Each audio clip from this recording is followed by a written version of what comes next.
In his new special, Jerry Seinfeld revisits the shop window, where he first decided to try stand-up in the comedy club, where he became a regular in the summer of 1976. Netflix on television, Jerry Seinfeld has not only been astoundingly successful, has also been amazingly consistent in pursuing and presenting his particular comic vision. He doesn't do big shows or specials about grand ideas and giant themes. He does narrowly focused TV programs about specific concepts. Then, within those narrow confines, he finds humor, honesty, and sometimes even art.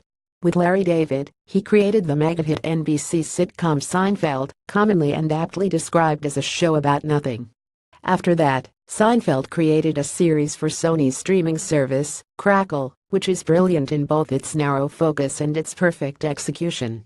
It's called Comedians in Cars Getting Coffee. It's exactly what the title suggests, and it's now in its 9th season. For Netflix, Seinfeld begins with another intentionally small-scale concept. It's called Jerry Before Seinfeld, and it's all about his comedy roots. He starts with Johnny Carson introducing him on The Tonight Show in 1981, then flashes back to the time, several years before that, when he decided to give stand-up comedy a try. He even tells that story from the specific place in New York City where he first had that thought, and for the record, it's on a ground-level shop window ledge at the corner of Madison Avenue and East 58th Street. Then, as part of this autobiographical retracing of his past, Seinfeld returns to New York's comic strip, the comedy club where he became a regular in the summer of 1976.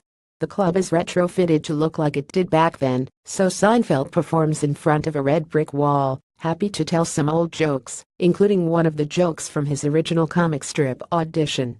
But in addition to recycling old material, Seinfeld puts his whole comic life into perspective. At one point, director Michael Bonfiglio photographs Seinfeld sitting among reams of handwritten note paper, the collected and never discarded records of a career's worth of joke writing. And at another point, back at the comic strip, Seinfeld recalls the first time at that club that the audience for his act included his parents. Jerry Before Seinfeld works so well for the exact same reason Comedians in Cars Getting Coffee does.